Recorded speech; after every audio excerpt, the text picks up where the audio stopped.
Fala, meus amados! Vamos dar continuidade à leitura do livro As Diferenças entre o Judaísmo e o Cristianismo. Estamos partindo para o capítulo 6. Tem sido uma grande bênção, eu estou gostando muito do que temos absorvido de conhecimento. E esse capítulo ele vai elucidar a diferença da fé e da lei. Então começa assim. Para o judaísmo, as leis da Torá são a quintessência da bondade permanente. O cristianismo, por outro lado, apresenta suas alegações baseando-se no fato de que a lei foi substituída e revogada pela fé em Jesus. Ou seja, meus amados, o que está falando aqui? Para um cristão, Deus não tem uma palavra só, ele tem duas palavras, porque ele primeiro definiu que a base é a Torá, depois ele mudou, porque ele acha mais importante que você tenha fé em Jesus. Diferente do judeu, que permanece linear desde o início. E aí, vamos lá. Obviamente, só para elucidar, eu grifei as partes que eu achei mais importantes do capítulo e nós vamos trabalhar em cima delas. Em incontáveis dissertações, gerações e gerações de cristãos têm proposto a inferioridade da lei em comparação com a fé.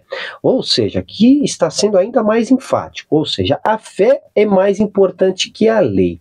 Ou seja, então eu preciso crer, mas vou crer no quê? Se eu não sei nem no que eu estou crendo. Então, para o judeu, a base sólida parte da lei. Porque eu primeiro preciso ter uma lei concreta e sólida que me dá a base para que eu possa ter uma fé. Então, a base, né, para o judeu, vamos traçar um paralelo, seria o mesmo que eu ter uma fé no telhado sem ter uma base para sustentá-lo.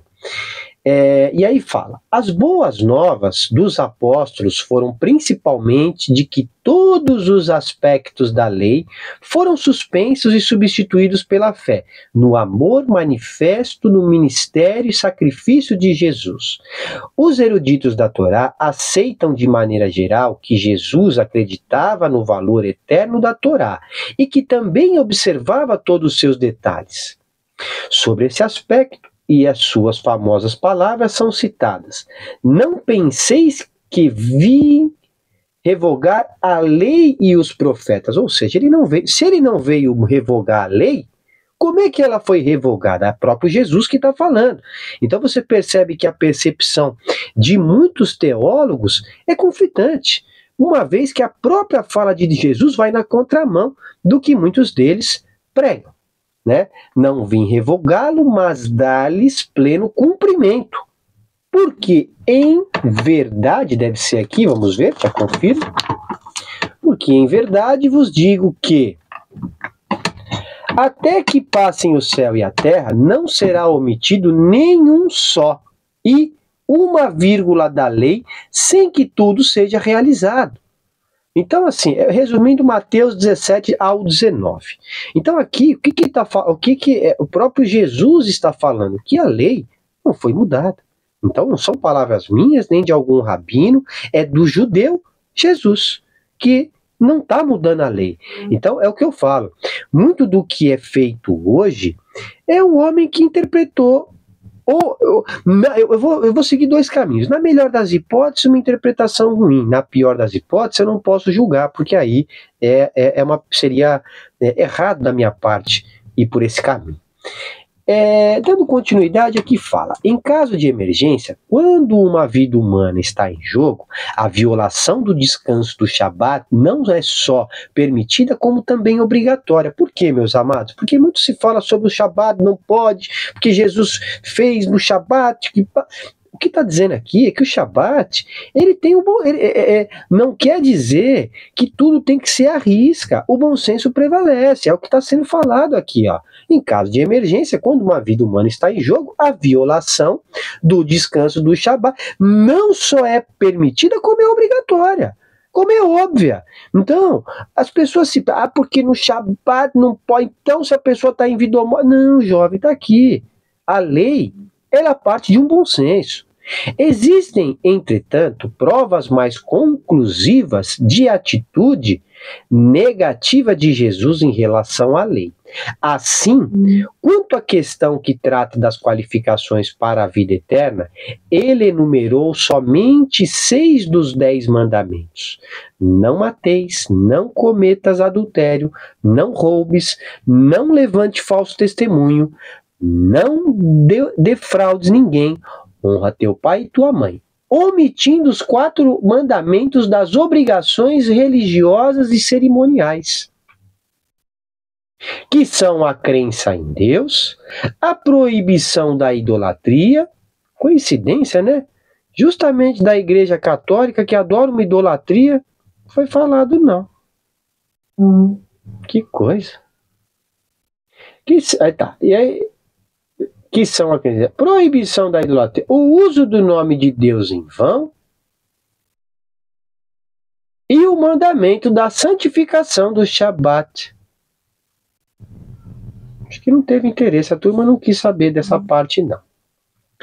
Nos ensinamentos de Jesus, a oposição e a hostilidade à lei são meramente esboçadas, apesar de nitidamente suficientes para fornecer a Paulo, o mago da propaganda e da organização que fundou a igreja, justificativas adequadas para declarar o final da era da lei e proclamar a era da fé. Então vamos entender que aqui fala: o intransponível abismo entre o judaísmo e o cristianismo aparece de modo mais amplo nas passagens do Novo Testamento, que registram os amargos ataques de Paulo contra a lei. Para ele, a lei foi o mais formidável inimigo obstrutor da disseminação e do progresso das boas novas. Ele, todavia, incansavelmente depreciava a lei como sem valor, obsoleta e danosa, comparando a escravidão daqueles que vivem sob a lei com a liberdade daqueles que acreditam em Jesus. Gálatas 2:4. Eu vou me calar, porque se eu falar vai dar problema, eu não quero problema, já basta o que eu tenho. Aí fala: a doutrina cristã da salvação repousa na crença de que Jesus morreu na cruz para expiar os pecados da humanidade. Essa ideia, obviamente, é contrária à crença judaica de que a expiação e consequente salvação são alcançadas por meio de arrependimento e do fiel cumprimento da lei, ou seja, da Torá. O cristianismo teve de rejeitar a lei, a Torá, pois, conforme Paulo corretamente colocou, se é pela lei que vem a justiça, então Cristo morreu em vão. É que olha, é difícil, é isso que eu falo, é dificílimo. A lei é, portanto, a inimiga mais odiada de Paulo, e não somente porque, conforme afirma, o que a lei produz é a ira, ao passo que onde não há lei, não há transgressão. Romanos 4,15. Ou seja, Deus grandioso entregou uma tábua da lei que não servia de nada. O Deus maravilhoso que nós cremos, ele entregou um livro da vida que para Paulo de nada valeu, pois a fé é suficiente, muito além da lei. Então eu posso somente ter fé, não preciso me preocupar com mais nada. Eu tenho fé e a minha fé, só ela me basta. Assim como a existência do judaísmo está totalmente baseada em sua preservação, Paulo e seus sucessores invariavelmente escolhiam a lei como primeiro alvo de ataque contra o judaísmo. Então você percebe que Paulo tinha um sério problema com a lei. Seriam fora da lei? Pode ser, né? Fora da lei, dentro da fé. Bonito. Como é que eu posso ter fé? Deixa eu ficar quieto, vamos lá. Fato de que o ódio e deturpação fanáticos por parte de Paulo com relação à lei e seus representantes trouxeram trágicas repercussões. Mesmo o cristianismo moderno vê a lei primeiramente como um instrumento primitivo que torna o ser humano consciente do pecado, sem lhe permitir a salvação. A Torá é o caminho real para a fé e a bondade, a orientação divina, que possibilita ao ser humano conhecer e satisfazer a vontade do seu Pai no céu. O que ele está falando aqui? Através da lei que Deus entregou para Moshe, é que eu consigo entender o caminho que eu preciso seguir para de fato a minha fé ser sólida em algo, porque uma fé sem obra já diz que é morta. Então não adianta eu dizer que sou uma pessoa de fé que não sabe nem no que está crendo. Você tem fé no quê? Sei lá, eu tenho fé. Sou uma pessoa de fé. Mas fé aonde? Também não sei, eu sei, tenho fé em Jesus. Tá bom, tá ótimo, maravilhoso. Mas quem é Jesus? Também não sei, mas eu tenho fé nele. É o suficiente, só a fé em Cristo basta. Não, então você tem que conhecer melhor. Ah, legal, agora eu conheço Cristo. Tá, e agora o que eu faço com a minha fé? Agora você tem que, bom, voltar a ler melhor, né? Então vai. Para os judeus, no entanto, a Torá sempre foi a melhor bênção de um Deus amoroso e misericordioso. Provam de maneira farta que os judeus invariavelmente procuram e encontram a satisfação para a alma e resposta a todas as suas necessidades religiosas e espirituais na Torá, não na fé. A lei de Deus é perfeita, faz a vida voltar. Salmo 19:8. Se a lei de Deus é perfeita, faz a vida voltar? Oxe. E agora? O devoto, entretanto, encontra seu deleite na lei do eterno, ou seja, quem tem fé encontra o seu descanso na lei de Deus. Aqui nós estamos no Salmo 1:2, ou seja, ou eu permaneço acreditando na lei, ou eu acredito que Paulo e Jesus revogaram a lei, estão acima da lei. Né? A lei, nos tempos de hoje, aqui no Brasil, mera coincidência, tem muita gente achando que está acima da lei, que a lei não serve de nada. E quando a lei não serve de nada, o que a gente vê? Ditadura, caos, aflição. Esse é o caminho que leva aos foras da lei, né? Mas tudo bem, vamos lá. Inúmeras vezes encontramos nos Salmos os termos deleite e o amor associados ao estudo e cumprimento da Torá. Deleito-me em fazer tua vontade. Ó meu Deus, eu quero ter a tua lei dentro das minhas entranhas. É assim que eu quero mesmo. Salmo 49. Como eu amo a tua lei, nela medito todo dia.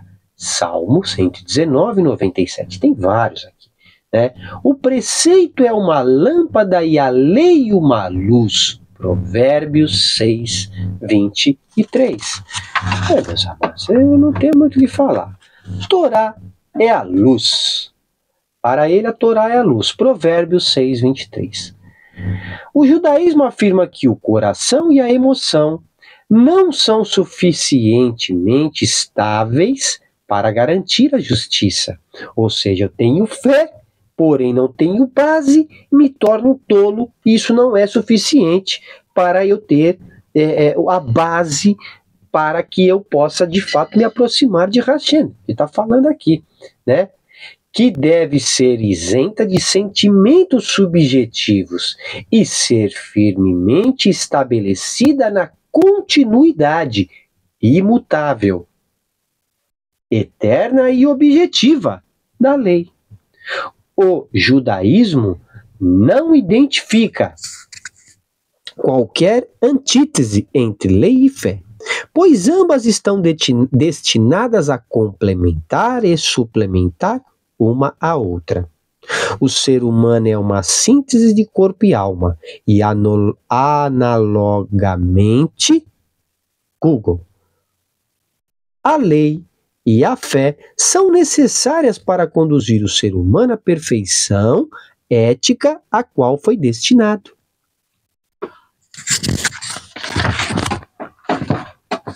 Eles já estão caminhando para o fim aqui, meus amados. Esse vai ser mais sucinto. Não há síntese nem conflito entre os ensinamentos dos profetas e dos rabinos, pois, desde a destruição do templo, as profecias foram afastadas dos profetas e destinadas aos sábios. Como resultado, o judaísmo não pode compreender nem aceitar a distinção cristã entre cabeça e coração, ou entre lei e fé, porque eles formam um todo inseparável, orgânico no plano judaico, pois o propósito da lei é duplo, o bem-estar da alma e o bem-estar do corpo. Maravilhoso, meus amados. Aí fala: os mandamentos da Torá não são punições para o mundo, mas um meio para piedade, bondade e paz. Amém, meus amados. Tá trazendo aqui algumas coisas muito legais. Eu acho que aqui a gente começa a entender a grande diferença de fé e lei. A lei nunca poderá ser abrogada e substituída. Vou ler de novo. A lei nunca poderá ser abrogada ou substituída. Além disso, pelo fato de a lei ter sido inspirada pela sabedoria e bondade de Deus, ela é toda, completa e perfeita, não necessitando de qualquer acréscimo nem de aperfeiçoamento. Então você consegue imaginar que um Deus tão grandioso... Então, olha, são duas frentes muito importantes quando a gente trabalha nesse tema. Primeiro, então, quando eu acredito na doutrina da Trindade, eu revogo duas coisas divinas. Primeiro, a lei. A lei, ela precisa ser extirpada, porque se é só pela fé, então a lei não vale mais de nada. Ou seja, Deus, com toda a sua grandeza, criou um manual de instrução para o ser humano, que depois ele próprio viu que não precisava. Não precisa mais. Agora eu vou lá, só precisa de fé. Vocês já vi que vocês não vão estudar mesmo, vocês são tudo preguiçosos, então agora é só na fé. Porque não dá. E digo mais, vocês também são tudo... Olha, a mente de vocês não serviu para nada, porque ninguém conseguiu se desviar do mau caminho, ninguém conseguiu melhorar e evoluir dia após dia. Então eu vim aqui para ajudar a própria criação no qual eu fiz, que deu errado, porque só por vocês não conseguiram, pelo livre-arbítrio, se libertar. Então eu vim aqui para ajudar vocês. Ou seja, Deus criou algo que não deu certo, tanto a lei como nós. Então são duas... bola fora. Mas eu não acho que é assim, não. Ou melhor, tenho certeza que não é assim. Porque quem acha, não sabe o que fala.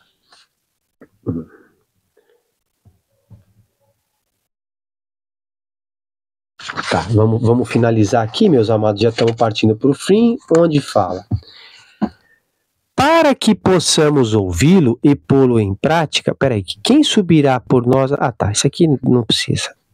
Ah, tá. Essa Torá de Moisés... Peraí, deixa eu botar o meu grampinho aqui para ficar bonitinho, para facilitar a nossa leitura. Essa Torá de Moisés não será anulada e nenhuma outra Torá virá de Deus. Nada deverá ser acrescentado ou eliminado dela, da porção escrita ou oral, conforme dito em Deuteronômio 13:1. Nada acrescentarás e nada tirarás. Então, meus amados, se não